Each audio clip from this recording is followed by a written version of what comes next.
आते हैं। सुबह 10 बजे तक 4 राज्य और 1 केंद्र शासित प्रदेश में वोटर टर्नआउट क्या रहा है, सबसे पहले हम ये दिखा लेते हैं, क्योंकि 5 राज्यों की 475 सीटों पर मतदान जारी है। बंगाल में सुबह 10 बजे तक 15% वोटिंग हुई है और केरल में लगभग 15.5%। जी हां, और पुडुचेरी में 16% मतदान हुआ है सुबह 10:30 बजे तक। असम में 13% मतदान की खबर आ रही है। तमिलनाडु में 8% वोटिंग हुई है। तो इस वक्त की अहम खबर आपको बता रहे हैं, ये आंकड़े बहुत महत्वपूर्ण हैं, क्योंकि धीरे धीरे जैसे जैसे और दिन चढ़ेगा लोग घरों से बाहर निकलेंगे और वोटिंग परसेंटेज से बहुत कुछ निर्भर करता है। सुबह 10 बजे तक का ये हम आपको आंकड़ा बता रहे हैं। इस बीच हमारे साथ कुछ खास मेहमान जुड़े हुए हैं। टीएमसी की ओर से संजय चक्रवर्ती लगातार जुड़े हुए हैं हमारे साथ, राहुल लाल राजनीतिक विश्लेषक वो हमारे साथ जुड़े हुए हैं। बीजेपी की ओर से अब हमारे साथ अनिला सिंह जुड़ गई हैं, बहुत स्वागत। और इसके साथ ही जोईता बासु वरिष्ठ पत्रकार, हमारी वरिष्ठ सहयोगी हमारे साथ जुड़ रही हैं। लेकिन सबसे पहले जोईता बासु जी, मैं आपका ही रुख करती हूँ, क्योंकि पॉलिटिकल रिएक्शंस हम लेंगे बीच बीच में, लेकिन जो चुनाव चल रहे हैं वो बहुत महत्वपूर्ण है। खासतौर से पश्चिम बंगाल, असम पर तो नजरें हैं ही, दक्षिण में भी जो चुनाव चल रहा है वो महत्वपूर्ण है। लेकिन जिस तरीके का वोटिंग परसेंटेज 10 बजे तक का हमने बताया, आपको क्या लग रहा है? खासतौर से वेस्ट बंगाल में चूंकि निगाहें सबकी लगी हुई हैं और बीजेपी ये कह रही है कि पहले 2 फेजेज में निर्णायक बढ़त हम हासिल कर चुके हैं, उस लिहाज से आज के परसेंटेज पर सबकी निगाहें रहेगी। एक्चुअली पश्चिम बंगाल में ऐसे भी परसेंटेज काफी हाई होता है, 75-70 के ऊपर ही जाता है परसेंटेज। तो लेकिन इस बार दिखाई दे रहा कि 80 के ऊपर, 90 के करीब चले जा रहा है कुछ जगह पे। तो वो एक तो होता है, हो सकता है कि ये 10% का जो एक्स्ट्रा है वो एंटी इनकम्बेंसी के कारण से आ सकता है। और आज भी लगता है हो जाएगा, 80 तो क्रॉस कर जाएगा।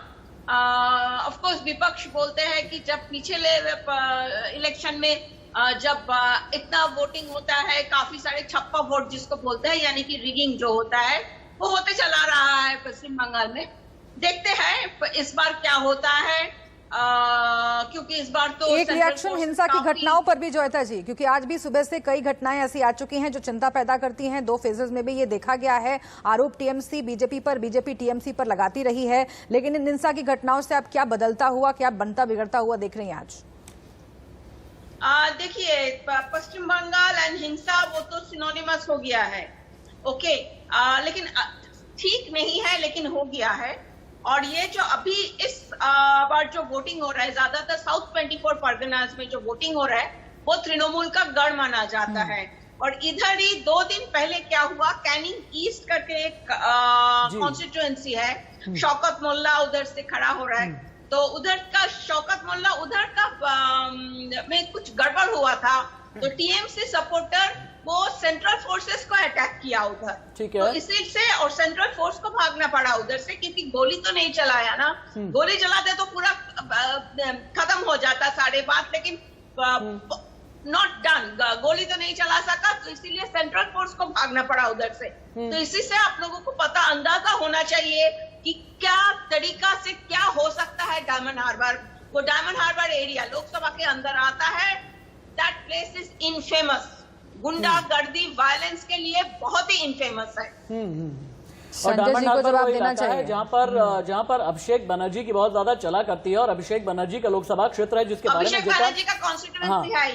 जिसके बारे में जोईता जी अभी बता रही थी। लेकिन अनिला मैम, अभी आप मेरे साथ में जुड़ी हुई हैं भारतीय जनता पार्टी के लिए। हालांकि मैं अगर पर्सनली ये कहता हूं तो वाकई काबिले तारीफ है कि भारतीय जनता पार्टी ने अपने पिछले 6-7 साल में स्ट्रैटेजी बहुत ही वेल मैनेज तरीके से बनाई है। पहले तो केंद्र की सरकार में, शासन में आप लोग आए, फिर उसके बाद उन राज्यों पर फोकस किया जहां पर ऑलरेडी सरकार है, या जहां पर पिछले 5 साल, 10 साल, 15 साल या 20 साल पहले कभी भी सरकार रही है, तो उसे फिर आप लोगों ने रिवाइव किया। लेकिन आज की तारीख में आपकी स्ट्रैटेजी बिल्कुल अलग हो गई है। आप लोग गियर शिफ्ट पैटर्न में चल रहे हैं। आप गियर शिफ्ट पैटर्न में उन राज्यों में जा रहे हैं जहां पर कभी बीजेपी रही नहीं। पश्चिम बंगाल कभी भी बीजेपी रही नहीं, केरल कभी भी बीजेपी रही नहीं, पुडुचेरी में भी लगभग यही हालात हैं, और तमिलनाडु में भी यही हालात हैं जहां पर बीजेपी कहीं भी रही नहीं। आज की तारीख में बीजेपी को इन राज्यों की जरूरत क्यों है, और बीजेपी को, अगर यहां पर बीजेपी ने अलग अलग दलों के साथ में गठबंधन बनाया है, क्या आप लोगों ने कोई एक सैचुरेशन टाइम फ्रेम रखा हुआ है, कोई एक थ्रेशोल्ड रखा है कि इतने साल तक हम लोग छोटे भाई के तौर पर रहेंगे और आगे चल करके अपनी लकीर बड़ी कर लेंगे, जैसे बिहार में आपने किया? राशि जी, सबसे पहले तो आपके चैनल के माध्यम से मैं सभी को भारतीय जनता पार्टी के स्थापना दिवस की बहुत ढेर सारी शुभकामनाएं देती हूँ। और आज जो कंटेस्ट कर रहे हैं किसी भी राजनीतिक दल से हो, मैं उनको ऑल द बेस्ट कहना चाहूंगी and let the best candidate win for the people that of exactly is the this great spirit country. Ma'am, that exactly is the spirit. तो दूसरी बात ये राशिद की आपने मुझसे पूछा कि जो भारतीय जनता पार्टी है उसकी स्ट्रेटजी क्या है। जैसे आपने पूरी स्ट्रेटजी यहाँ पर नरेट करी है, हमारी स्ट्रेटजी केवल और केवल एक है और वो ये है कि सबका साथ, सबका विकास, सबका विश्वास। और जब हम सबका साथ और सबका विकास की बात करते हैं तो हम अपने आप को किसी एक राज्य के अंदर तो सीमित नहीं कर सकते हैं। क्या हम ये तो नहीं कह सकते कि यहाँ पे भारतीय जनता पार्टी की सरकार पहले बनी तो अभी किसी पे फोकस करेंगे, बाद में नहीं करेंगे। विश्व की सबसे बड़ी पार्टी नहीं, लेकिन है, बीजेपी की महिला प्रवक्ता होने के नाते देखिए अनिला जी, ये सवाल हमने पहले भी तमाम जो हमारे साथ बीजेपी के प्रवक्ता जुड़े उनसे पूछा, लेकिन आप चूंकि खुद महिला हैं और ये कहा जा रहा है टीएमसी की ओर से कि जिस लहजे में ममता बनर्जी का नाम लिया गया है, आप सबका साथ सबका विकास की बात करते हैं और ये कहते हैं कि हम तो भाई बहुत अपने आचरण पर ध्यान देने वाले लोग हैं, लेकिन अगर एक खास लहजे में दीदी बार बार बुला रहे हैं प्रधानमंत्री नरेंद्र मोदी और टीएमसी को उस पर आपत्ति है, टीएमसी की महिला नेताओं को उस पर आपत्ति है, तो आप क्या कहेंगी इस आपत्ति पर? जी, मैं बिल्कुल इसका उत्तर दूंगी और 10 सेकंड दे दीजिएगा, बीच में कोई इंटरप्ट ना करें, ठीक है। महिला हूं, बहन हूं, दीदी हूं, माँ हूं, बेटी हूं, ठीक है। दीदी हमारे यहाँ किसको कहा जाता है? प्यार से, जिसमें प्यार होता है, अर्पण होता है, सम्मान होता है, मान होता है। हमारी संस्कृति में ये सिखाया जाता है कि पराई महिला जो है उसको या तो आप माँ या बहन के रूप में देखो, ये हमारी संस्कृति है। और दीदी किसको बुलाते हो? जिसको आप मान देते हो, उसको सम्मान देते हो, उसको आप दीदी बुलाते हो। अगर उनको दीदी, और वो क्या कहती हैं? वो हमारे नेता को कहती हैं कि तुम दैत्य हो, तुम रावण हो, तुम दुर्योधन हो, तुम दुशासन हो। पर मैं जानती हूँ भगवान श्री राम में विश्वास रखने वाले जो हैं पराई स्त्री को हमेशा सम्मान की नजर से देखते हैं। माँ की नजर से देखेंगे या बहन की नजर से देखेंगे? बहन की नजर से देखेंगे तो दीदी बुलाया उनको। पर मैं पूछना चाहती हूँ टीएमसी से, लेकिन उसमें सम्मान कम है, ललकार ज्यादा है, ये कह रहे हैं ना टीएमसी के नेता, उसमें सम्मान कम है, ललकार ज्यादा है। और एक खास तरह से अगर आप दीदी को उच्चारण करते हैं या फिर बहुत धीमी आवाज से शुरुआत करके थोड़ा ऊंची आवाज में चले जाते हैं, तो ये ऐसा लगता है ना कि आप ललकार रहे हैं और यहाँ पर सम्मान कहीं पीछे छूट जाता है। ये कहना है टीएमसी का। अनिला जी, आप अगर मुझे पूरा करने देती तो इस पूरे रिदम में आप पूरी बात सुनती तो आपको भी अच्छा लगता और आपके व्यूअर्स को भी अच्छा लगता। बीच में टोक देने से ना एक पूरा फ्लो ही डिसकंटिन्यू हो जाता है। मैंने यहाँ पे चर्चा करी कि भगवान श्री राम में विश्वास रखने वाले किस नजर से महिलाओं को देखते हैं। अब मैं आपको बताती हूँ जिनकी मानसिकता रावण की होती है या रावण की बहन की मानसिकता जिनके दिमाग में बैठी होती है, अगर उनको दीदी बुलाया जाता है, उनकी नजर अगर गलत होती है तो उसमें उनको पाप दिखाई देता है। तो किस नजर से मोदी जी को देखती है? मैम, रावण की बहन यानी सुर्पणखा की बात कर रही हैं क्या आप? रावण की बहन कौन वाली? वो आप स्पेकुलेट कर लीजिए, वो किस नजर से देखती हैं? अगर उनको दीदी बुलाया जाता है और उसमें उनको अपमान दिखता है, अरे बाप, तो वो किस? ये तो बहुत बड़ी बात आपने बोल दी है, ये तो बहुत बड़ी बात बोल दी आपने। नहीं राशिद जी, आप मुझे बता दीजिए। संजय चक्रवर्ती जी को जवाब देना पड़ेगा इसका। तो संजय चक्रवर्ती जी सम्मान दे रहे हैं, वो कह रहे मुझे दीदी। अनिला जी का ये कहना है कि दीदी तो बहुत ही स्नेह के साथ में बोला जाता है, दिल की। और हाँ, दीदी अगर लंबी आवाज में कहा जाता है ना तो दिल की गहराइयों से निकलता है, यानी आवाज दे रहे हैं, दीदी, ओ दीदी मुझे आपकी जरूरत है, इस तरह से आवाज दी। तो जिन लोगों की मानसिकता रावण की बहन वाली है ना, वो दीदी के नाम पर भी इसमें एक पॉलिटिकल एजेंडा ढूंढते हैं। ये अनिला जी का कहना, जवाब दें। और हाँ, अपना जवाब देने, सुन तो लीजिए, जवाब की शुरुआत में चूंकि बीजेपी का स्थापना दिवस है, एक बार शुभकामनाएं भी दे दीजिएगा अनिला जी को। बहुत बहुत शुभकामनाएं आपके स्थापना दिवस, और लंबे समय तक आप ऐसे ही रहें और साथ रहें। काश कि ऐसा ही शिष्टाचार बाकी भी राजनीतिक आचरण में हर किसी के उतर है। बहुत अच्छी बात है, अब अपनी बात कहें, आगे बढ़ाएं। रावण की बहन वाला जो अभी उदाहरण दिया है अनिला जी ने। जी जी जी, मैं उसी के लिए मैंने उंगली उठाया था। ऐसा बात देखिए, बातों में विरोधाभास कितना है। पहले इन्होंने कहा कि सबका साथ सबका विकास, और उसके बाद फिर श्री राम पे उतर है। मतलब वो राम से आगे बढ़ ही नहीं पाते हैं लोग। मतलब वही एक दूरी नहीं आगे बढ़े हैं ना, आगे बढ़ करके किसान सम्मान निधि की बात करते हैं, आगे बढ़ करके रोजगार की बात कर रहे हैं, ये आगे बढ़ करके बिजली सड़क पानी रोटी कपड़ा मकान की बात कर रहे हैं, आगे बढ़ करके सबका साथ सबका विकास सबका विश्वास की बात कर रहे हैं। वो अलग बात है कि सबका साथ के अलावा बाकी सबको साफ भी करने में लगे हुए हैं। मेरी बात एक बात सिंपल बात ये बताइए कि अभी तक जितनी भी रैलियां हैं, जितनी भी मीटिंग हुई है, कभी एक बार बेरोजगारी की बात हुई, कभी महंगाई की बात हुई, कभी इस तरीके से बिल्कुल हुई कोई है। ऐसी बात ये नहीं हुई है, बिल्कुल नहीं बात हुई है। भाजपा की तरफ से एक बार भी नहीं बोला कि हमने इतनी बेरोजगारी बढ़ा दी, हमने इतनी महंगाई बढ़ा दी, हमने पेट्रोल के दाम बढ़ा दिए, हमने तेल के दाम बढ़ा दिए। नहीं, अब तो कम हमने हो गया ना। गैस के जब से इलेक्शन की डेट आई है, पहले स्थिर हो गया और अब तो कम होने लगा है। नहीं जी, अभी भी 95 रुपए लीटर पेट्रोल है। आज मैं कल ही लेकर तेल खरीद के लाया हूँ, 160 रुपए का किलो तेल। अनिला जी रिस्पॉन्ड, ठीक है ना? अनिला जी जवाब कहीं दें। कुछ कम नहीं हुआ है। अनिला जी सवाल में दम है, इसके जवाब बारे में बात दें। नहीं अनिला करते, जी संजय जी का सवाल में दम है, जवाब जवाब जवाब जवाब ठीक है, बहुत जल्दी। पूरी बात सुन लीजिए, पूरी बात हाँ। सुन लीजिए। अभी तक जो है ये जितने भी कोरोना के आप लोग रिपोर्ट दे रहे हैं, लेकिन मुझे 5 राज्यों से जो यहाँ पे इलेक्शन हो रहा है उसका रिपोर्ट नहीं मिल रहा है। अभी उन 5 राज्यों में कहीं चर्चा नहीं हो रही कि वहाँ पे 5 राज्यों में कोरोना का क्या रिपोर्ट नहीं, है। मेरे पास वो भी आप- रिपोर्ट है, लेकिन कोरोना पर मैं डिबेट नहीं कर रहा हूँ, वरना नहीं, मेरे मैं पास बात में बता रहा हूँ, वहाँ मैं पर बात एक्टिव बता केस की रहा भी हूँ, रिपोर्ट मैं है, सिंपल- मेरे पास मैं वहाँ पर सिंपल कोरोना बात- संक्रमण की भी मैं रिपोर्ट है, सिंपल बात बता वहाँ रहा से हूँ, वैक्सीनेशन जहाँ मीटर पे- की भी मेरे पास में जहाँ रिपोर्ट है, पे- लेकिन कोरोना की जहाँ डिबेट पे मैं कर ही इलेक्शन- नहीं रहा हूँ। जहाँ पे इलेक्शन होता है वहाँ पे कोरोना नहीं रहता है। जहाँ पे अनिला जी जवाब होती है, दें। वहाँ अनिला कोरोना जी, खाया जाता है। कोरोना ये- गैर इलेक्शन राज्यों में है। हाँ ठीक है, हो गया संजय भाई, हो गया। टीवी की अपनी बाध्यताएं होती हैं एक एक करके, क्योंकि राहुल लाल काफी देर से लाल हो रहे हैं, गुस्से में हैं, मैं गया नहीं हूं, तो एक बार अनिला जी रिबट करें, उसके बाद राहुल लाल के पास में चलते हैं। अनिला जी जी राशिद जी, देखिए ऐसा है कि चाहे वो तेल के दामों का विषय हो या कोई भी विषय हो, भारतीय जनता पार्टी ने चाहे वो केंद्र की सरकारें रही हो चाहे वो राज्य की सरकारें रही हो, बड़े साफ गोई से हर चीज को सामने रखा है, पूरे देश के सामने रखा है। और शायद इसीलिए जो जनता का विश्वास है वो हमारे साथ रहता है कि भाई इन्होंने कुछ भी छुपाया नहीं है। पर राशिद जी मैं क्या कहूँ, जिस प्रकार से ये लोग दोष लगाते हैं भारतीय जनता पार्टी के ऊपर, तो मैं यही कह सकती हूँ ना, साजिशों के थोड़ा हम भी शिकार हो गए, जितना दिल साफ रखा उतने ही गुनहगार हो गए। तो ये बारंबार हमको गुनहगार दिखाने की कोशिश करते हैं, पर तो ये जनता की अदालत में हम हर बार बरी होकर आ जाते हैं और ये कहते हैं कि इनका तो एक ही एजेंडा होता है, चुनाव जीतने का।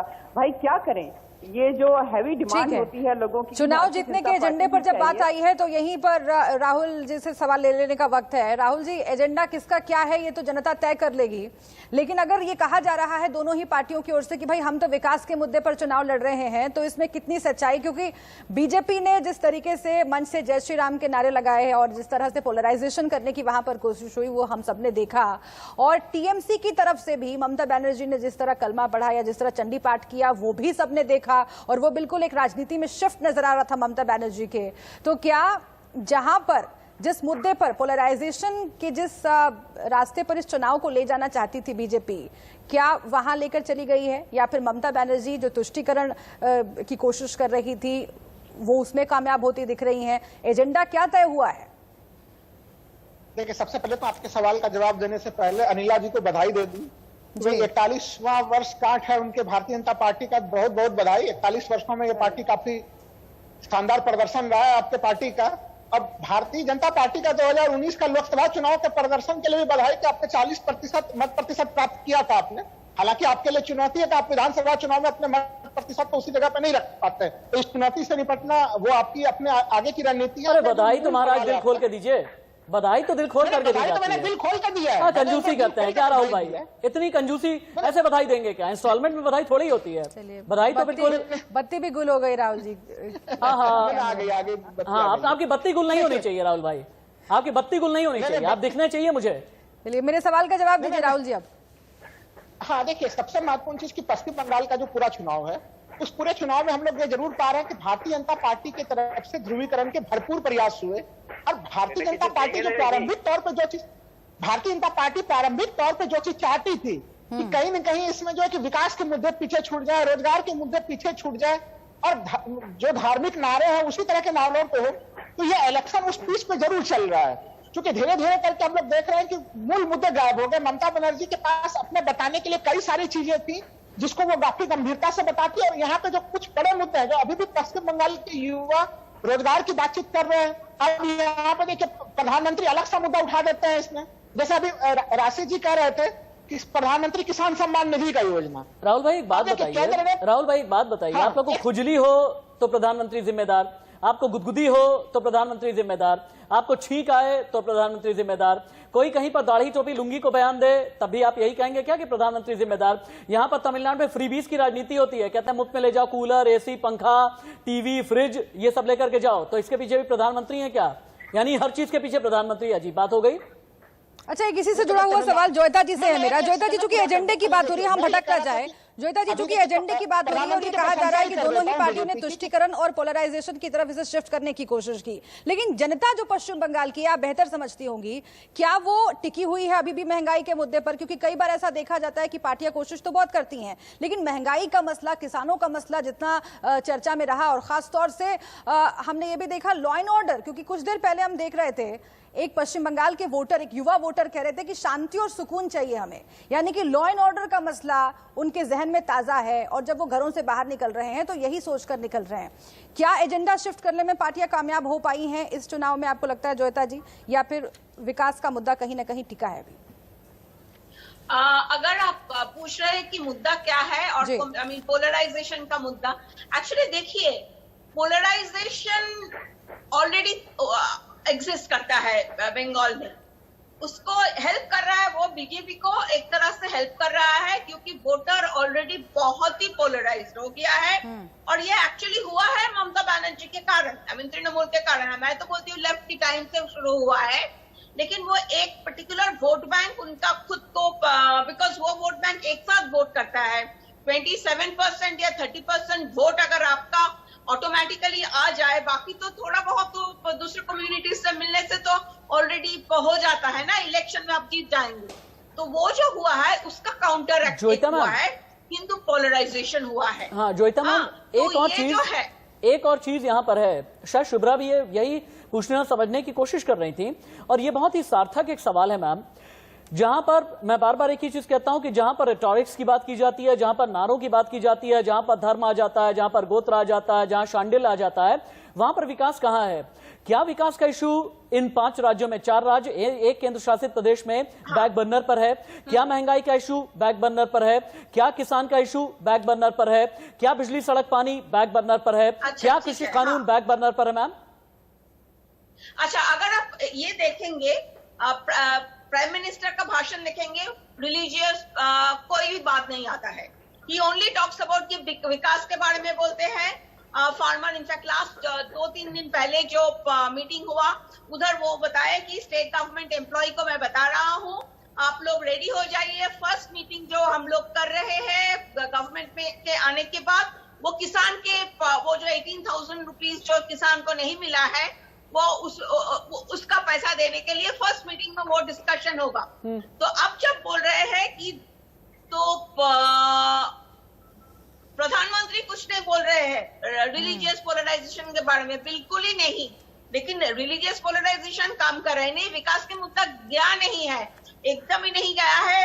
इनफैक्ट ये जो जॉब्स है, ये बहुत ही इंपॉर्टेंट मुद्दा है। और हाँ, अगर किसान की मुद्दा, जैसे अब सेंट्रल लेवल पे जैसे किसान की मुद्दा, संजय जी कुछ कहना चाह रहे हैं? नहीं है संजय जी कुछ कहना चाह रहे हैं? संजय जी, आप भले ही ये कहें कि हाँ विकास के मुद्दे पर आप भी हैं, लेकिन ये जो बीजेपी ने शिकूफा छोड़ा है कि जय श्री राम से ममता बनर्जी चिढ़ती हैं, इससे कितना नुकसान हो जाएगा आपको? क्योंकि यही वजह है क्या कि ममता बनर्जी चंडी पाठ करती हुई दिख रही हैं, खुद को हिंदू साबित करती हुई दिख रही हैं, गोत्र बताती हुई दिख रही हैं, विकास का मुद्दा छोड़कर आप लोग भी तो इधर शिफ्ट हो गए और बीजेपी की पिच पर बैटिंग भी कर रही हैं? हाँ। नहीं, ऐसा नहीं है। दरअसल क्या है कि ढिंडोरा लगातार, मैंने कहा ना सवेरे सवेरे झूठ का ढिंडोरा इन लोग इतना पीटते हैं और आप कि आदमी को और आप संजय भाई है कि कुछ और आप संजय भाई ढिंडोरा आप क्या पीटते हैं? आप भी कहते हैं ना कि बाहर लेकर के आ गए। आप यही, मेरी बात सुनिए संजय भाई, आप बोलिएगा, आप ढिंडोरा की बात कर रहे हैं ना, ढिंडोरा आप क्या पीटते हैं?